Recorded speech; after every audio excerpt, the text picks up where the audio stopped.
In this video, I'm going to be doing one of the biggest updates to my MK8 GTI so far.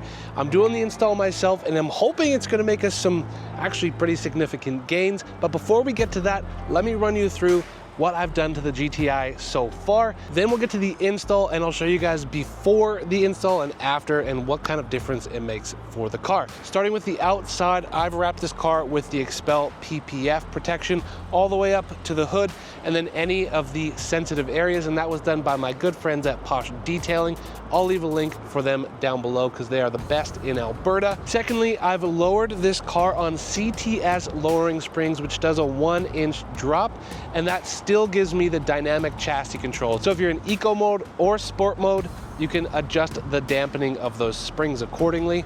We've got 1552 podium in the graphite, which some people don't actually like the darker color. I think it looks really, really good with the contrasting gray on this car. It's wrapped in the Potenza wheels that came stock with the Performance GTI, which is the 19-inch wheels. If you come up to the front, we've got the infamous Aero indestructible lip kit. I drive this car in the winter, so I had to reach out to my friends here in Calgary. This thing's incredible. You can scrape it, you can bang it, you can bruise it, and it's going to last you, and they have a really good warranty on this thing, and it looks pretty darn good. So I've got the front lip kit, we've got the side skirt, and we've got the rear diffuser. I like it because it's decently subtle and also protects my car, but gives it that extra little bit of stance that you want on your car. We've done some window tinting as well, nothing aggressive, just a little bit extra to make it look more sleek. For the exhaust system, I went with the AWE Touring Edition. I did start with the Track Edition and it sounds really good. It's quite loud, but for me, I'm a 33-year-old guy who drives other people in my car,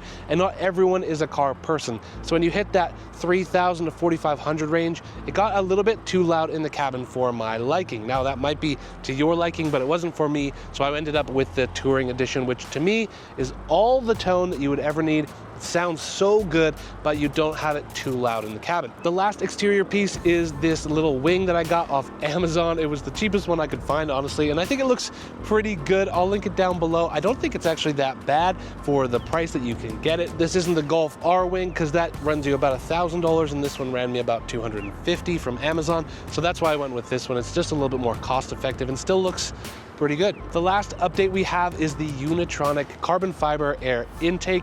Now this is arguably actually one of my favorite installs so far. It's easy to install. I did it myself and it sounds so dang good. So good. I actually named this car Darth because of the intake sounds, you know, like Darth Vader, like. So that's what the Unitronic air intake sounds like, but a hell of a lot better. So definitely, I highly recommend if you guys want to do one install to your car, the Unitronic air intake is my absolute favorite. Now that leads me into the install that we are doing today, because Unitronic actually sent me their Stage 1 Plus Performance package. So we are actually going to be tuning this car today and installing the Unitronic Stage 1 Plus. I think the low torque package. I'll update you guys on that once I get into the install process, which we'll do together because it's very easy. You do it at home and you can just download it on your own computer and do it in your own garage. So we're gonna go do that, but first, in order to run the Stage 1 Plus, we need to make sure that we have 93 octane fuel in this car. So I've been running this thing to the ground to make sure we can go fill it up with 93 octane fuel. So while we go get gas, I'm gonna talk to you guys about how this car actually performs right now in its stock version, or how it is now. All right, so we've got the car in sport mode. This way we can get some of the pops and bangs. This thing loves to pop and bang around the 3,000 mark. I'm curious how the tune will change that. If we'll get more pops, more bangs, we will see. I'm hoping that while we're driving there, you guys can hear the sound of the air intake as well, because this thing sounds so good.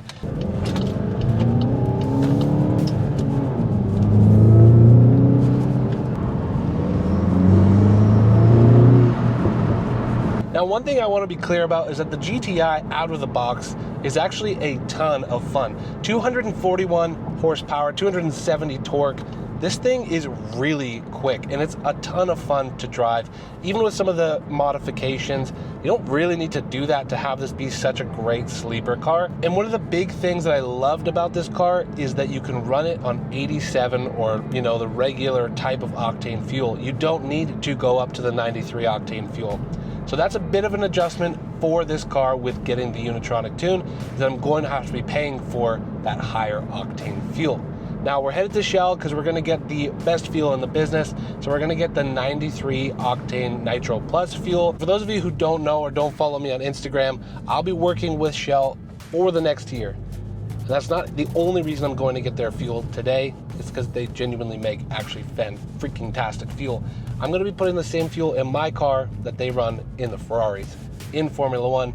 So let's go fill up and then we'll go get this tune dialed in. Okay, we are in the car. I've never tuned a vehicle before in my life. Unitronic seems to make you think it's very easy. We've got the cable plugged into the OBD2 port. We've got the USB plugged into the computer. We've got full battery. I'm just gonna start following the instructions. Now that we're loaded in, it's giving us all the options that we have available.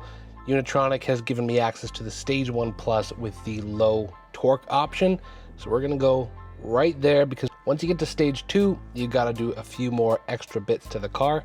I am genuinely curious, for those of you who have done this before or haven't done this before, what are your guys' thoughts on tuning your cars? Put it down in the comments down below. Everyone that I've reached out to has said this car comes alive when you do this tune, so I'm very excited to see how it transforms this vehicle. We just got to get through the scary process of all the things doing the dings. ECU has been programmed successfully. Please switch ignition off and click done to complete the process. I think we did it. And I think this car has 100 extra horsepower or so. Let's go give it a run. See what we feel, see how different it is. Okay, really quick, I just want to set expectations. First, I heard that when you tune your car, it's zippier, obviously. There's a whole lot of pep and a lot faster, but also the throttle response is more normal. There is a tiny bit of turbo lag, just a little bit in the GTI. Honestly, it's so bearable if you're not doing the tune at all. But I hear that that gets better. I've also heard you actually do get better fuel performance. So, I mean, it does depend if you're using those extra 100 horsepowers or not, because I would assume you'd get less gas performance. But we will see. We are about to go on the road and we are going to do genuine first reactions here. I'm going to head out to a highway. We're going to leave Canada and just go straight to Mexico, right? Because that's doable. Whoa. Second gear pull.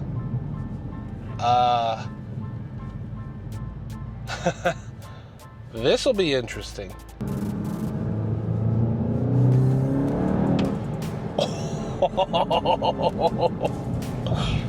Okay, it's different.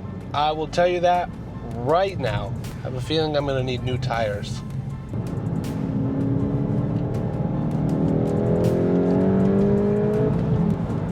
Whoa.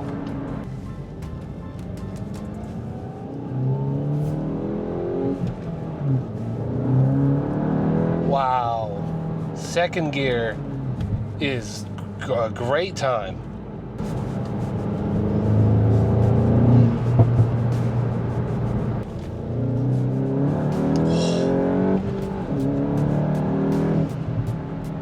Yeah, that slaps.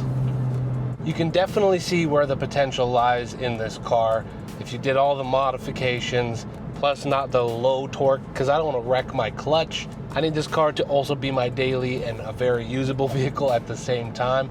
So yeah, that's why we did the low torque spec. 0 to 100. Let's see.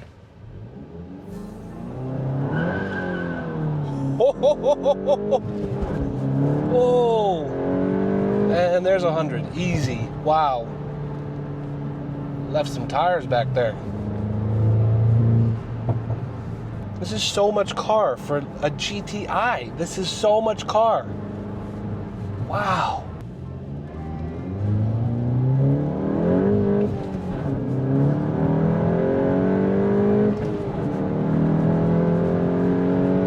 Wow. Wow. It's more car than you need. It just is more car than you need. It's fantastic. Oh, it just pulls. A few bolt-ons, some Shell Premium Nitro Plus gasoline, avoiding some potholes. And you have a serious car. what I would say is I think this is what I was expecting, because I wanted, maybe not expecting, but optimistic for. I wanted that wow factor, the ability that if I wanted to push it, I can. And now I can. And I would say the stock GTI, even with the bolt-ons, doesn't have that wow factor. It has the, that's fast, that's quick, dang. But it doesn't have like the wow factor. This now has speed, which is amazing.